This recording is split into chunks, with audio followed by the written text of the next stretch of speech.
गिरा हुआ पुल नहीं, गिरी हुई हमारी व्यवस्था की तस्वीर है जो चीख चीख कर कह रही है बिहार में भ्रष्टाचार चरम पर है।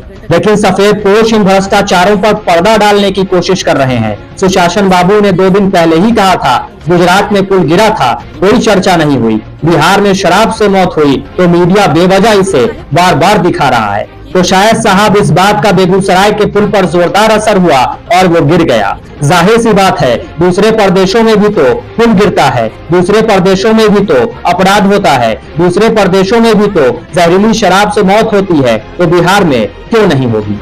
बिहार का पुल इतना मजबूत क्यों बनाया जाए जो कभी गिरे ही ना? क्या सिर्फ दूसरे राज्यों के पुल गिरने की खबर ही ब्रेकिंग न्यूज बनेगी? बिहार किसी से कम है क्या? सीधा सीधा मतलब समझिए, बिहार किसी से कम नहीं है। हम बदहाल प्रशासनिक व्यवस्था में सबसे आगे रहने का रिकॉर्ड बनाएंगे। हम भ्रष्टाचारी राज्यों की लिस्ट में सबसे आगे होंगे और हमें इन सब में कामयाबी कैसे नहीं मिलेगी? बिहार का पूरा सरकारी सिस्टम दिन रात मेहनत कर रहा है इसके लिए। हम होंगे कामयाब एक दिन, बस इंतजार कीजिए।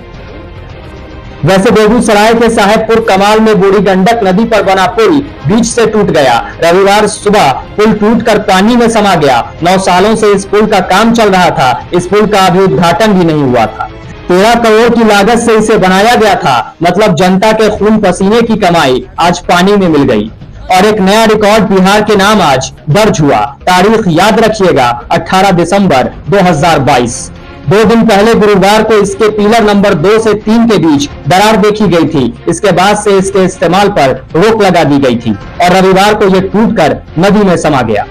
पुल के धंसने और गार्डन में दरार की सूचना मिलते ही बलिया एसडीओ रोहित कुमार, एसडीपीओ कुमार वीर धरेंद्र, सीओ सतीश कुमार सिंह, स्थानीय थाना की पुलिस बल के साथ पहुंची और स्थिति का जायजा लिया। तुरंत पुल के दोनों तरफ चौकीदार की तैनाती करने के साथ ही पुल के दोनों तरफ बैरिकेडिंग कर सभी तरह के वाहनों के परिचालन पर पूरी तरह से रोक लगा दी गई। सोचिए कितना जागरूक है हमारे बिहार का प्रशासन। खबर मिलते ही पूरा सिस्टम पुल को बचाने पहुंच गया। लेकिन पुल तो बेचारा भ्रष्टाचार का मारा था। उसने भी सोचा होगा काश जब हमारा निर्माण हो रहा था तब इतनी फौज उतार दी जाती तो आज मैं टूटता नहीं। अब जब अंतिम सांस चल रही है तो इलाज के लिए पूरा सिस्टम उतार दिया गया है। ये सोचते सोचते पुल ने आज अंतिम सांस ली और गंडक नदी में स्वयं को विसर्जित कर लिया। साल 2012 से 13 में इस गंडक नदी पर पुल निर्माण को लेकर स्वीकृति मिली थी, जिसके निर्माण का जिम्मा मां भगवती कंस्ट्रक्शन को मिला था। वहीं पुल के गिरने पर आरएलजेपी के नेता संजय यादव ने क्या कुछ कहा है, आइए सुनते। विष्णुपुर आओ घाट जो गोविंदपुर और रजौड़ा जाती है, जो कि एनएच रोड से महज 2-2.5 किलोमीटर की दूरी पर है, वह 2-3 दिन पहले क्रैक किया था, दरक गया था और वह पुल आज नदी में ध्वस्त होकर समाहित हो गई।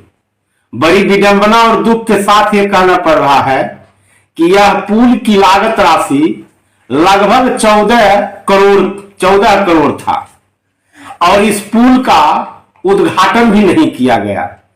यह भ्रष्टाचार का साहेबपुर कमाल विधानसभा में अनोखा और नमूना उदाहरण है।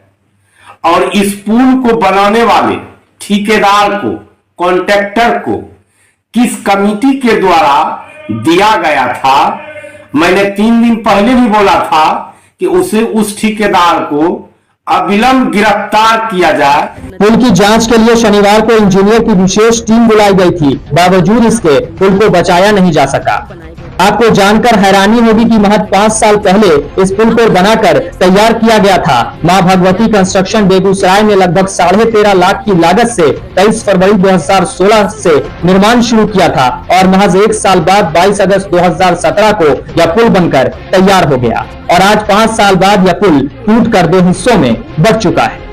पुल टूट जाने के कारण इलाके के 20,000 से ज्यादा लोग प्रभावित होंगे। खासकर किसान लोगों को काफी कठिनाइयों का सामना करना पड़ेगा क्योंकि मवेशियों का चारा के लिए यह पुल काफी कारगर साबित हो रहा था।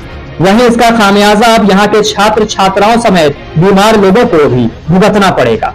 सुशासन बाबू सदन में कह रहे थे कि सिर्फ बिहार की घटना को ही बढ़ा चढ़ाकर दिखाया जाता है, इसलिए उनके हिसाब से खबर बनाना पड़ा। शायद साहब को अच्छा लगे।